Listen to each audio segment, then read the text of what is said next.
Alright, we're going live again. Hopefully the notification gets thrown out there. If you in the room to say good day, throw a good day up there. Tell me where you're from. I'm processing some 18650s. First things first, this box over here, you can't see the writing, to pre-charge. So this is my box that I start charging them up in. This is the SQ4 Plus. Very similar, if not identical, to one of the Nicors or something, I believe. So that's where all the cells go first. This tells us their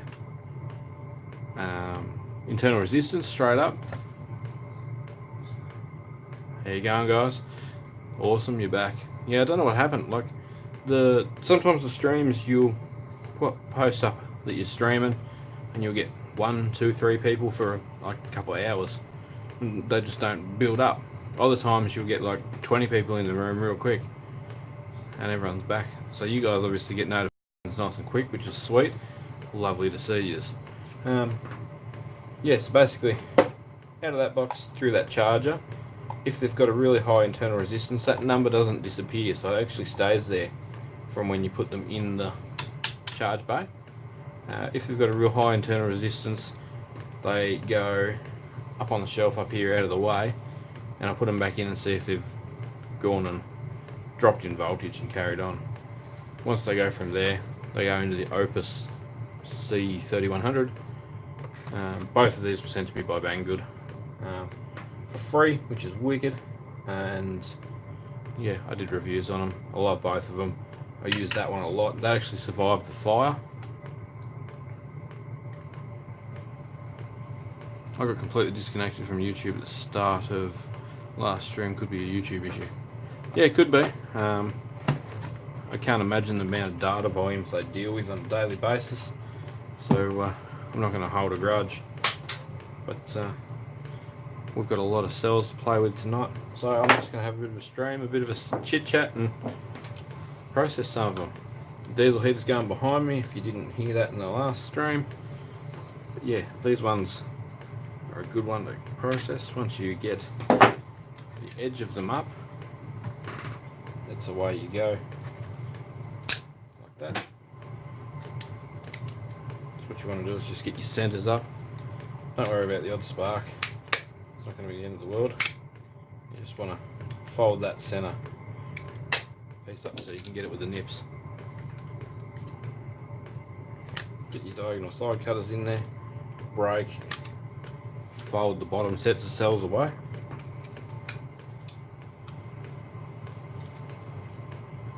Don't cut yourself.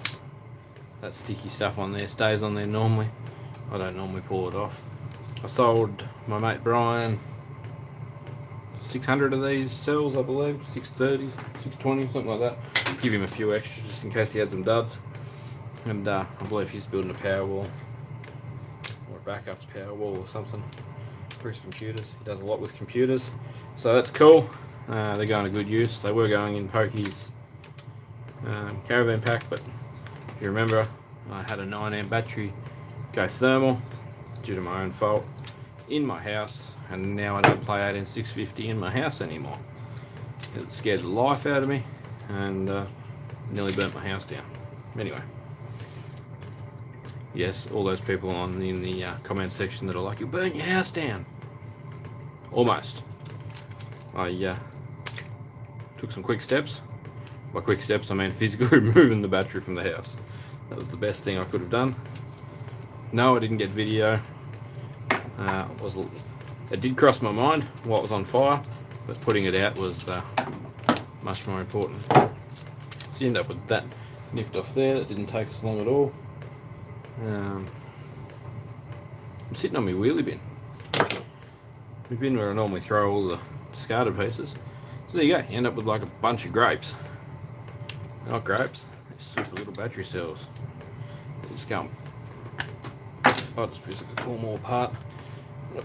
Relatively tough hands.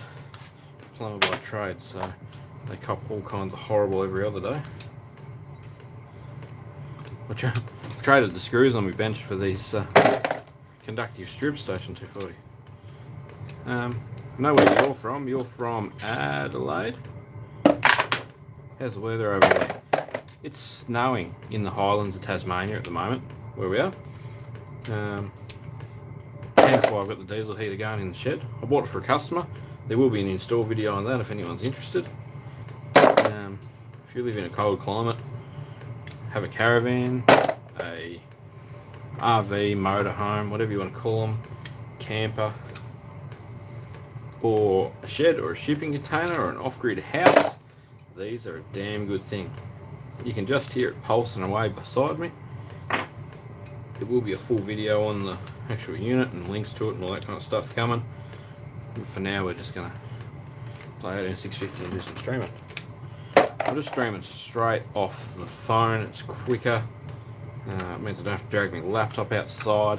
I normally connect it straight up with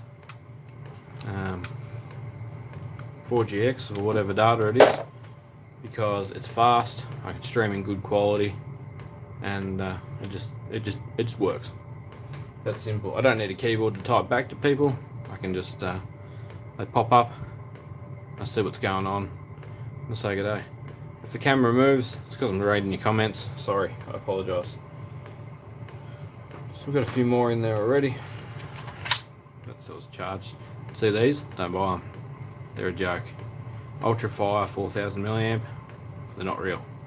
Actually, I'm going to have to throw that outside the shed just in case something goes wrong with it, because they're rubbish. What have we got here? We done one of those yet? No, what did we do first? We did an AEG. I'll do one of these. It's a 5 amp Milwaukee battery. No, we'll do this one. This is a brand new 3 amp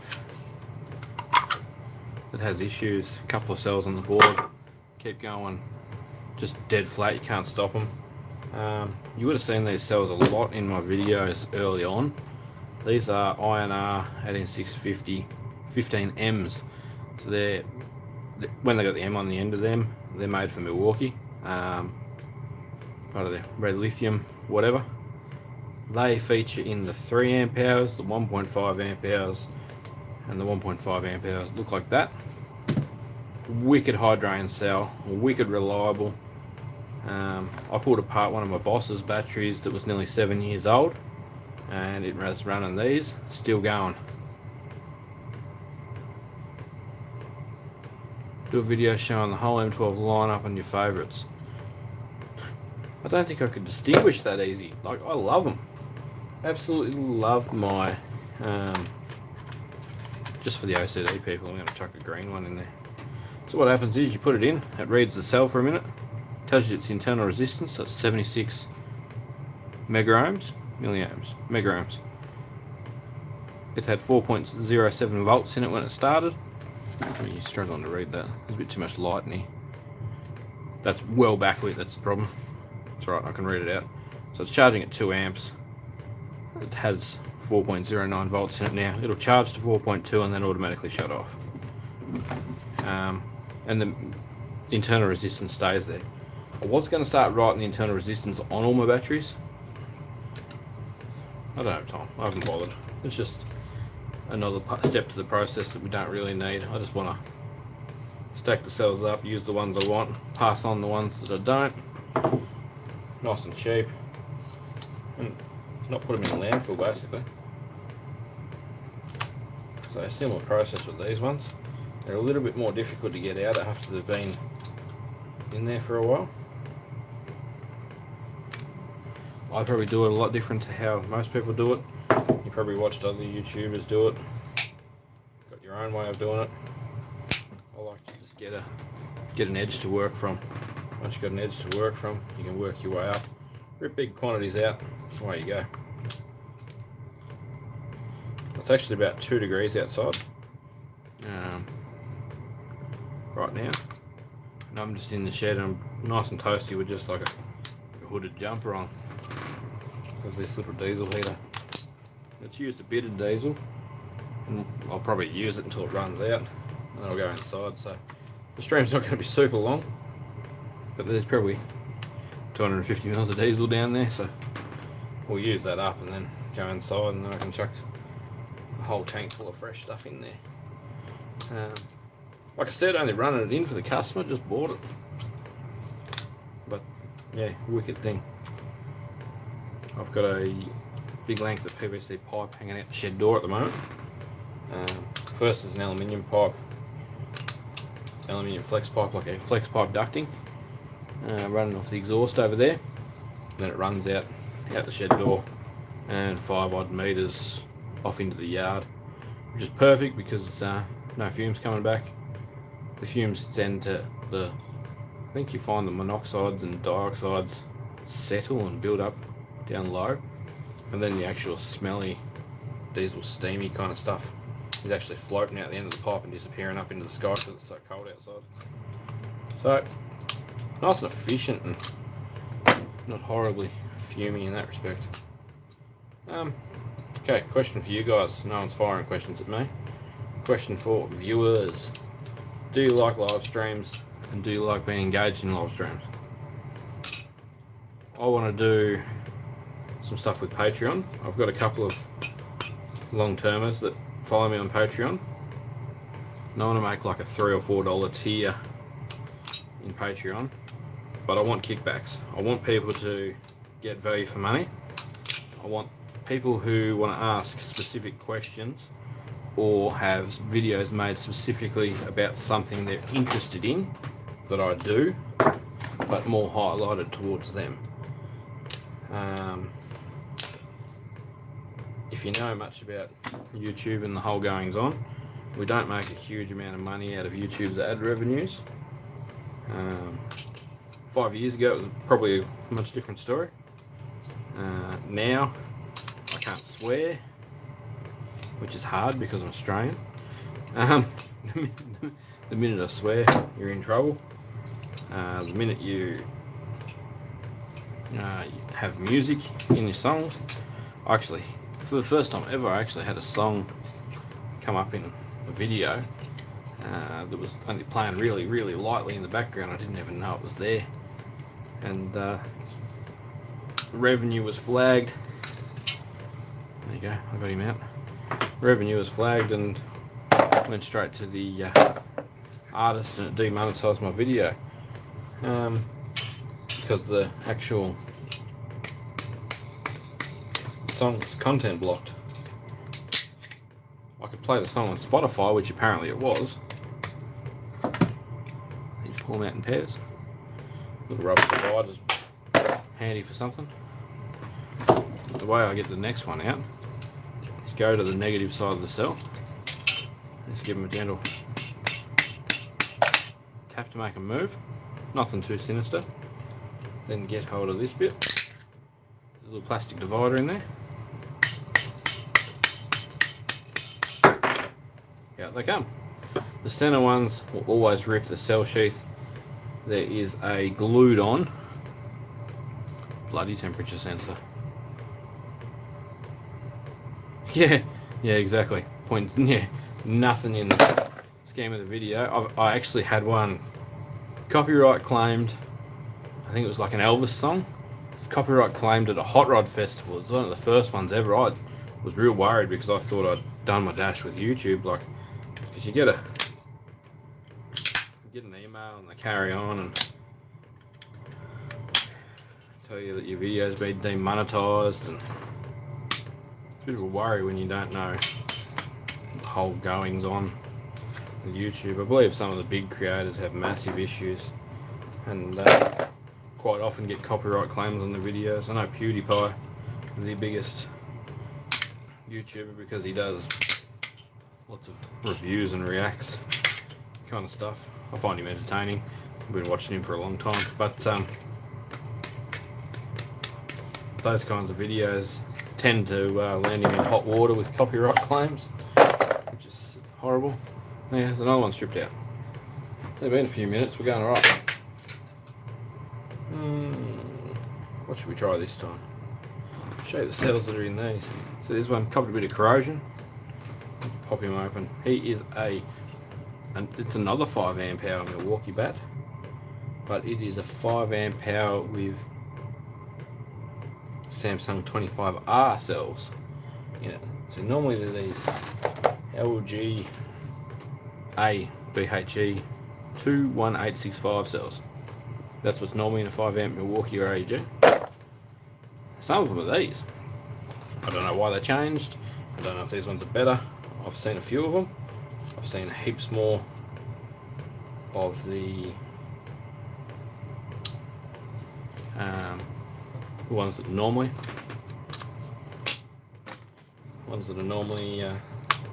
LGs.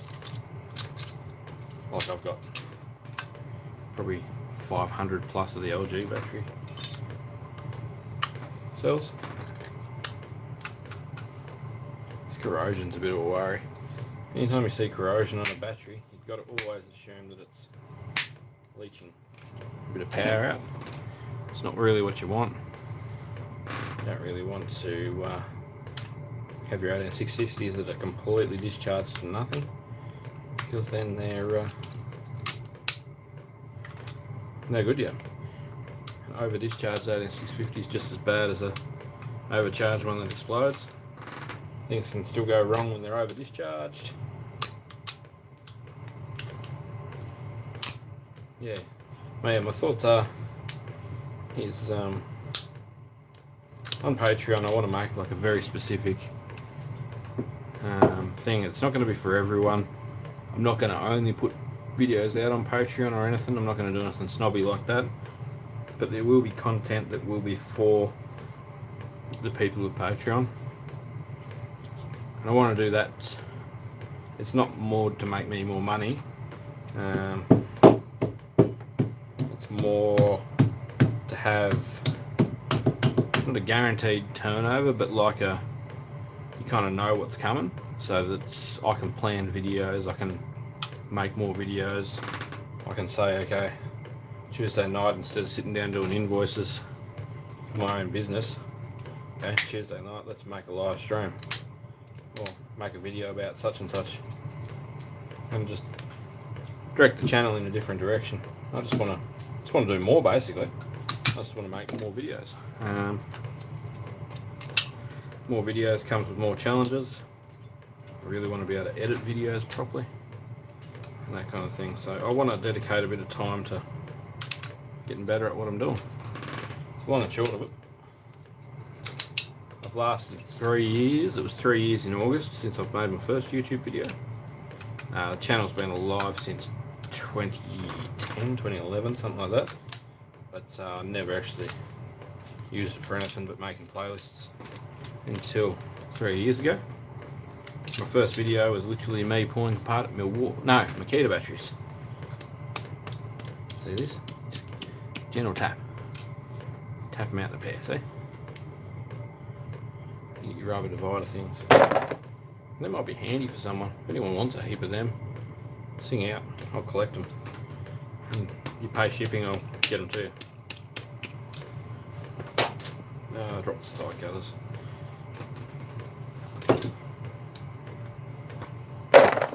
The early Makita batteries had some of the better.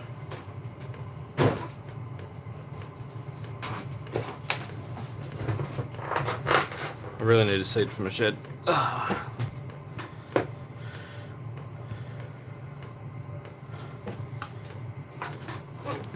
the early Makita batteries had this cool rubber mat in the bottom of them to stop them from, I don't know whether they were chafing on the bottom of the container or what. Cut out that little band in the middle. That one's always going to rip. It's got a bit dollop of glue on it. Always make sure you're not too harsh on them. You don't want to dent them. You do dent it, say goodbye to it. Don't do anything with it. You don't want to blow it up. There's no point catching fire just because of this one cell. You need to know when to let them go. We've got a bit of clearance there now. We've got to get that divider out. Get the one next to it out. Make it easy. They're on the floor.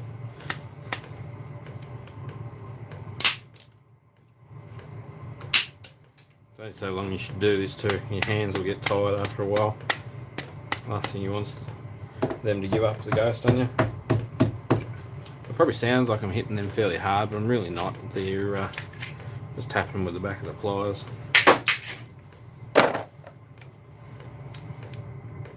Hello, Pokey and Sunshine Do Australia. What's going on? You should be editing videos, not sitting around watching them. What's happening, buddy? If you're not subscribed to Pokey and Sunshine and you're interested in people travelling around Australia and having a good time, subscribe to them. There's some buddies from down here at home. They've spent a vast quantity of their time over the last year over on the main big rock of Australia, and I think they're not far from coming back, so you can come back for a while.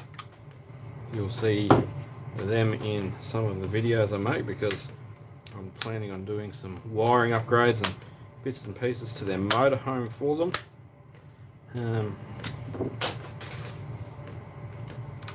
To help with on-site power issues, because they basically go and free camp most of the time, nearly all the time, around Australia.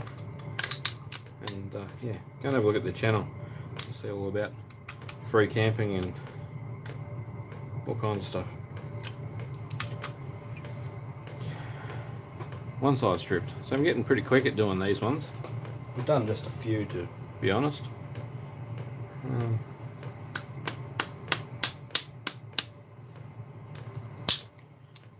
Give them a tap and cut the sides out.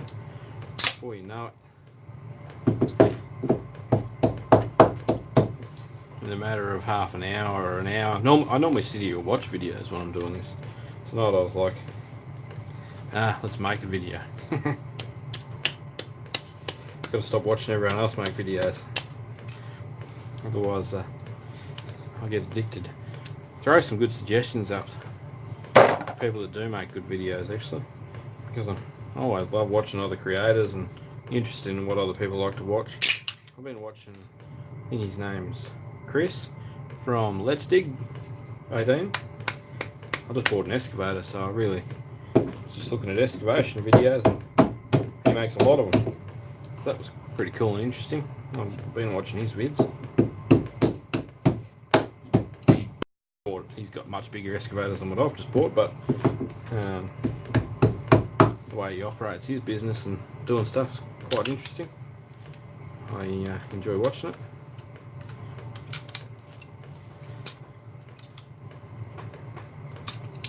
Quiet bunch tonight.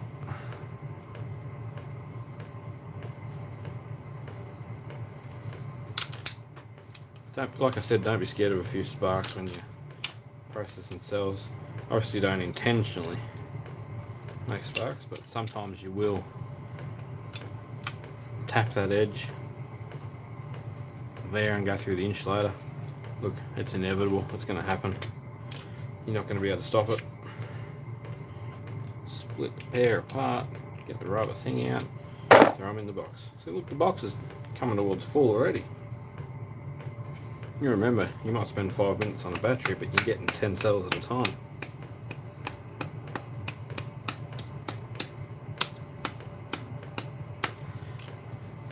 You gotta build them up. Get yourself a collection of the beasts, because they go in landfill. Otherwise, it's disgusting. The amount of these cells that would be in landfill. Naming names, but the previous warranty agent that I approached to get hold of cells for the one that's got the contract now that I deal with, I know for a fact they threw a pellet load of Milwaukee batteries in this tip. Gone. Pellet full. I remember taking some stuff in for warranty probably about, this is years ago now, it's about 6 years ago. I remember some of my first M18 stuff, I had a 4 amp battery die. It was like almost tears, like a 4 amp battery, they don't die. Anyway, I remember asking him what they do with them, because, you know, what happens when they die. And He goes, oh, let's go on that pallet there, and then we get rid of them. Had I known what I know now, I could have had a pallet full. But no, they went to the tip. You think of us all chasing 18650s now, how much we would have appreciated a pallet full of them. I don't know how many batteries it would have been to be a pallet full, but damn, it must have been a few. Another one down.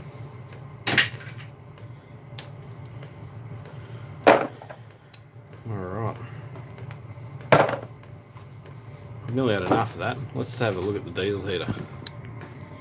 While he is here. So there's one of your cells. They're on the charger. Processing. There's a pile of dead stuff. Diesel heater. I'll see that tube. Fuel injector pump there. Big long wiring loom. Nice good quality clear hose. Chinese writing I can't understand. Air intake. What's that one? That's the burn chamber air intake. Burn chamber exhaust is the braided flexi one there. And that one down there is the just extension that I've put in there, so there's not so much stinking fumes building up in here, because I was in here doing some work, and you can't have the burn chamber exhaust where you're working. As you can see, she's down on a lowest setting there right now. All we got to do is go like that, wind her up. It's running on stored solar. There is that pile of sealed lead acids there banked together. We've got 12.6 volts still. There's also those two Caterpillar branded bats down there. You'll hear it start to wind up, and the heat will just start pouring out of it. Now, like I said, it's 2 degrees outside. 15 in here. 60, 65-ish on the outlet pipe there. Just go up on the wall up there. What's that? It's more than 12. There, 15, 16. It's 2 degrees outside, so gives you an indication of how wicked this thing works. You can just hear the fuel pump winding up.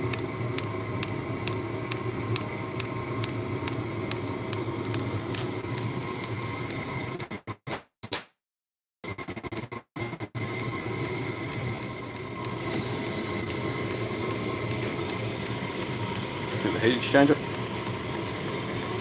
But yeah, we'll call it a day. Thanks very much for watching. I appreciate everyone who joins in. If you think we should do this more often, just drop a comment on this video later on. You got a specific time that would be better for more people. Drop your time zone and when you think's a good time. I'll just do it when I'm out in the shed and bored and feel like talking to a camera, to be honest with you. Because a lot of the time I record a video and go, I just rambled for 20 minutes. Well, we may as well live stream and ramble. It's the same thing. And yeah, you still hear this thing revving up. Thanks heaps for watching, guys. The views, all the comments, all of your interaction. It's a great community. We go well. There'll be a video on the diesel heater probably tonight, maybe tomorrow. See how we go. It's getting late. And it's cold outside, so I'll be going straight inside soon. It's nice and warm in here. We've got a couple hundred mils of diesel left. Might leave this crank for a little bit and I'll tidy up in here a bit because it's a bloody mess. I've got a whole heap of projects in here to work on. Big light bar's going to go on the vehicle, a couple of power tools to fix, transfer pump to fix. Been using the grinder there, got the air compressor there. It's just a mess. Alright guys, thanks heaps for watching. Catch us on the next one.